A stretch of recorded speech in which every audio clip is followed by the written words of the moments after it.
I thought long and hard about what to teach the class because I know that every one of them is older than me, and some of them by quite a lot.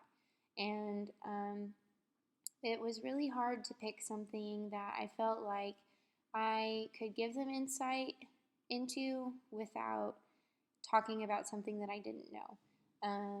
Because I'm not in the same life situation that they are, and I haven't lived all of the same life experiences that they have. And of course, we know that scripture speaks for itself, and it doesn't matter who's speaking it as long as it's truth. However, it is really hard to talk about something that you don't know that much about.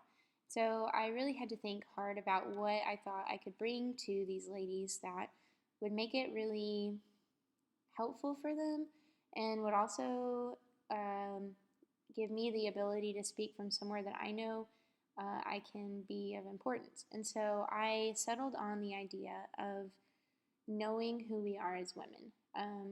And we have to know who we are outside of who the world tells us we are or who the world defines us as. So this next slide is just an information slide. It was information for them to be able to keep in touch with me.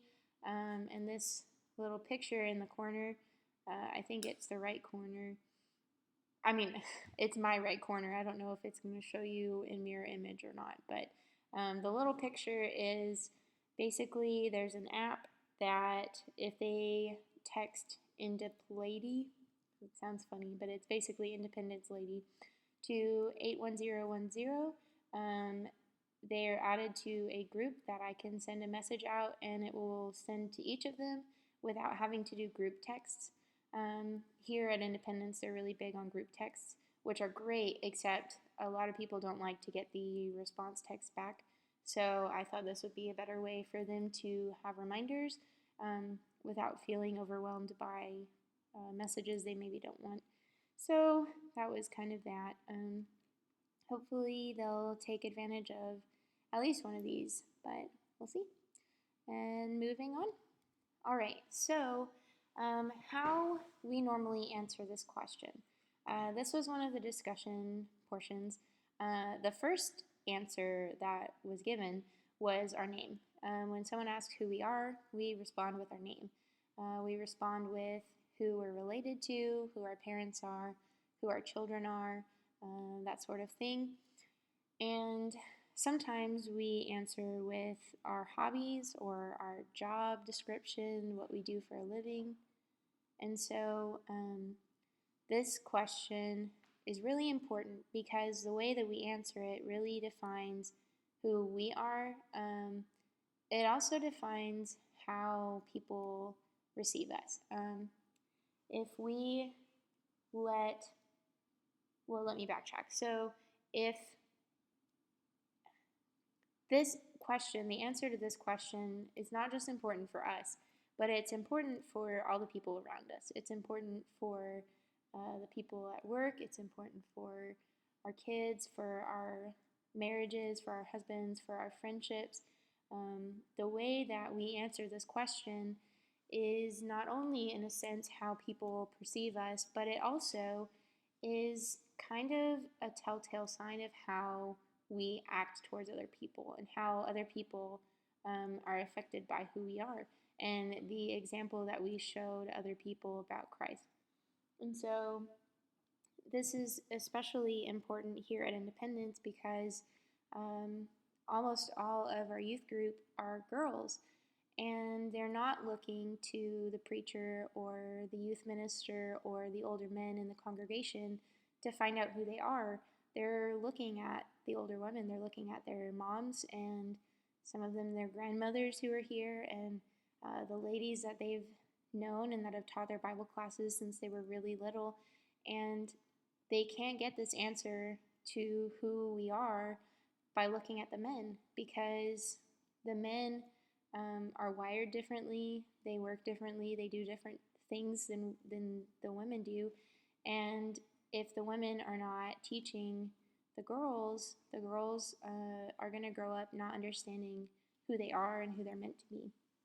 And so the only way to show them what their worth is to show them that we as older women see what our own worth is.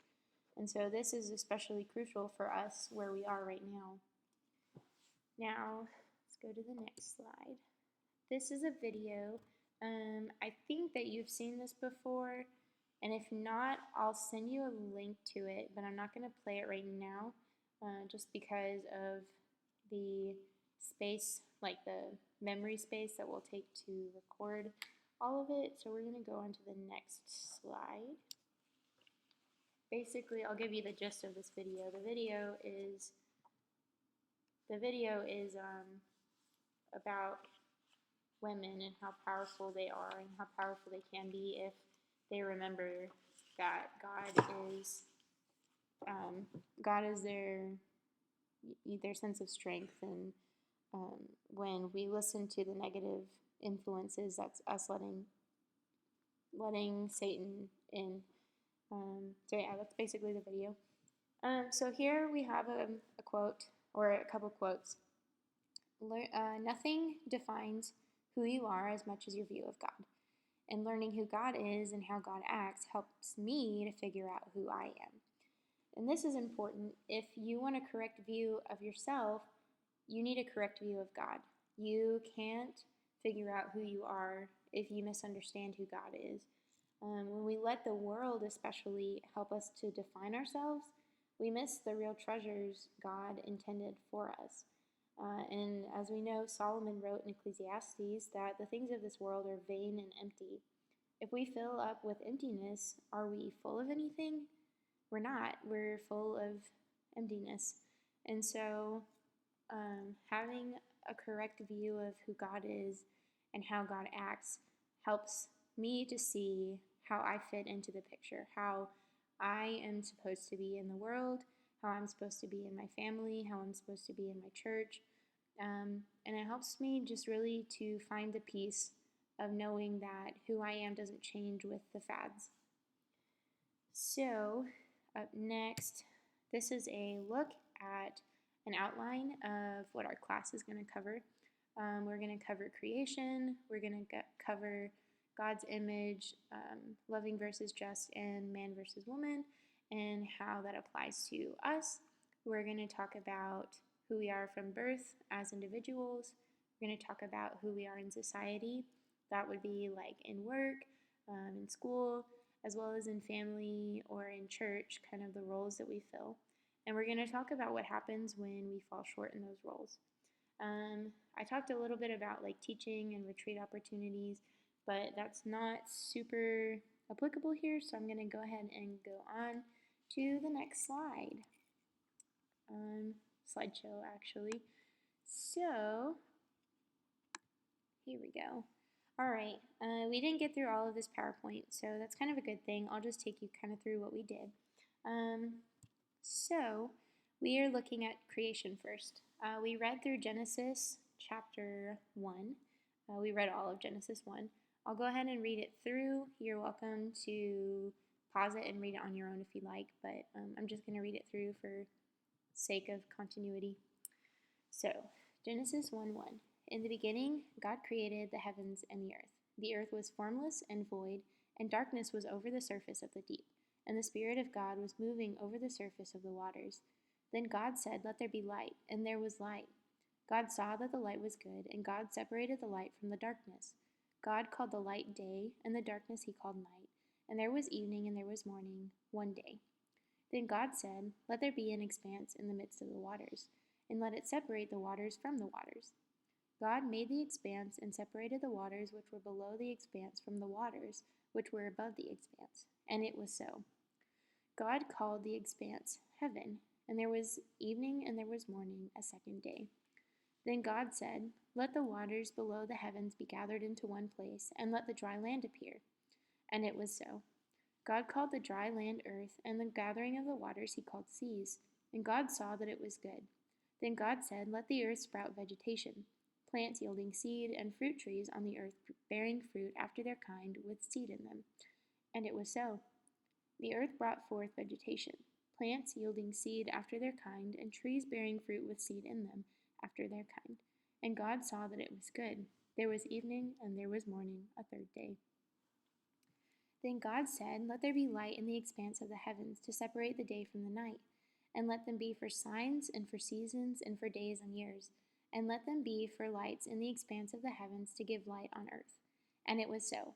God made the two great lights, the greater light to govern the day, and the lesser light to govern the night. He made the stars also. God placed them in the expanse of the heavens to give light on earth, and to govern the day and the night, and to separate the light from the darkness. And God saw that it was good. There was evening and there was morning, a fourth day. Then God said, Let the waters teem with swarms of living creatures, and let birds fly above the earth on the expanse of the heavens. God created the great sea monsters and every living creature that moves, with which the waters swarmed, after their kind, and every winged bird after its kind. And God saw that it was good. God blessed them, saying, Be fruitful and multiply, and fill the waters and the seas, and let the birds multiply on the earth. There was evening and there was morning, a fifth day. Then God said, Let the earth bring forth let the earth bring forth living creatures after their kind, cattle and creeping things and beasts of the earth after their kind. And it was so. God made the beasts of the earth after their kind, and the cattle after their kind, and everything that creeps on the ground after its kind. And God saw that it was good. Then God said, Let us make man in our image, according to our likeness, and let them rule over the fish of the sea, and over the birds of the sky, and over the cattle, and over all the earth, and over every creeping thing that creeps on the earth. God created man in his own image. In the image of God he created him. Male and female he created them. God blessed them, and God said to them, Be fruitful and multiply, and fill the earth, and subdue it, and rule over the fish of the sea, and over the birds of the sky, and over every living thing that moves on the earth. Then God said, Behold, I have given you every plant yielding seed that is on the surface of all the earth, and every tree which is fruit yielding seed. It shall be food for you, and to every beast of the earth, and to every bird of the sky, and to everything that moves on the earth which has life, I have given every green plant for food. And it was so. God saw all that he made, and behold, it was very good. And there was evening and there was morning, the sixth day. So we did not read chapter 2 yet, we didn't have time. But we did go ahead and talk about the days of creation. And we talked a little bit about how this is something that we've all probably heard many times. I obviously just taught a class on it, and so I know there's a certain way to look at it, and that's a pretty basic way. We kind of look at it and gloss through it and talk about the days of creation, but we don't always think about the implications of them. So that was kind of something I wanted to look at. Let me pull up my notes here. All right, so day one, it's pretty interesting to note that day one was kind of the most profound in a way. It was the beginning of all of creation, and it was, if you think about it, it was going from nothing to something. And all of creation in and of itself was fascinating, and it was all a big step forward. But to think just about the idea of nothing to something, that's such a big leap forward. And it's really the biggest of all the steps, I think, because, we still can't grasp as a human race, people can't quite grasp the idea of nothingness becoming something. And so it's just interesting to me that this was the beginning of all that was created, and it was the first thing, and it's such a big step. All right, and then it's interesting to note as well that these are opposites, right? God couldn't make one without making the other. Light and dark necessitate one another. Where there is light, there must also be darkness, and where there is darkness, there also must be light. So it's pretty interesting to think about that. Now, day 2, we have clouds and water. You think about it, and clouds are made of water. So it's just an interesting thought that they're the same even though they're different. Kind of like, I guess, light and dark, how they're opposite sides of the same coin. Clouds and water are the same matter. And so that's really interesting to kind of think over. It might be something to think over a little bit on your own time, if you can.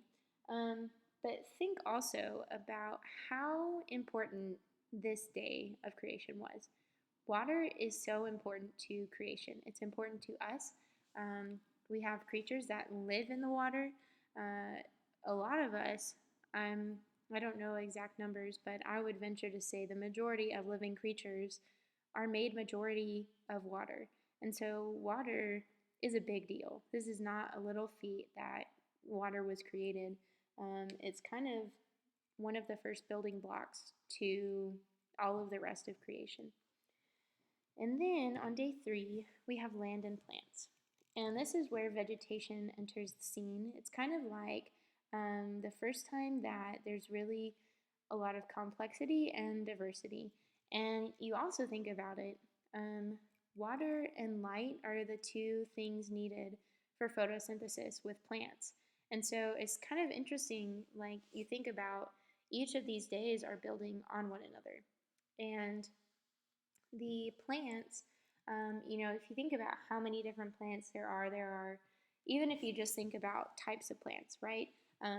We have talked about in the study of like Noah that Noah didn't necessarily take one of every single um, uh, like type of animal.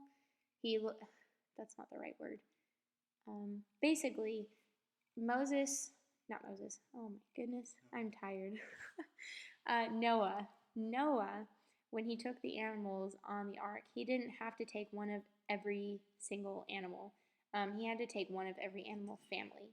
And so, in the same way, whether God made every single type of plant that there is on the earth right now or not, thinking just about the different families of plants is really fascinating. There are like grasses, there are shrubs and trees, there are fruits and vegetables, there are wheats, and it's just fascinating. This is the first time in the creation where there's this greatness of diversity and difference and complexity, really. And like I said, they're built on the past 2 days of creation, so that's really fascinating to me. Then on day 4, we have the sun, moon, and stars, which is something I had never thought about until recently. But this was not only just a way for the light to come about. Well, let me backtrack and say first the sun was made on day 4, not day 1. So the light that we see on day 1 is not the sun. And that's really hard to wrap my brain around. But at the same time, there's a distinction there, and it's distinct for a reason, and therefore we cannot assume that the light that was made was the sun, because the Bible clearly specifies the light and then specifies the lights in the sky. They're not the same. And then it's interesting to note that the sun has its own light. The moon, though, does not. The moon, as we know it now, it reflects light. And I like to think about that as an allegory for Christianity. We don't shine our own light, we reflect the light from God. And so that's really interesting to me to think about the sun, moon, and stars.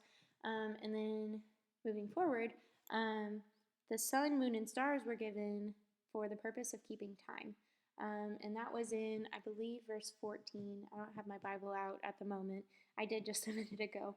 But I believe that was verse 14 that said something to that effect. And you can go back and read that. I'm sorry, that wasn't as prepared this time. Anyways, we will move on. Yes, that was right. Okay.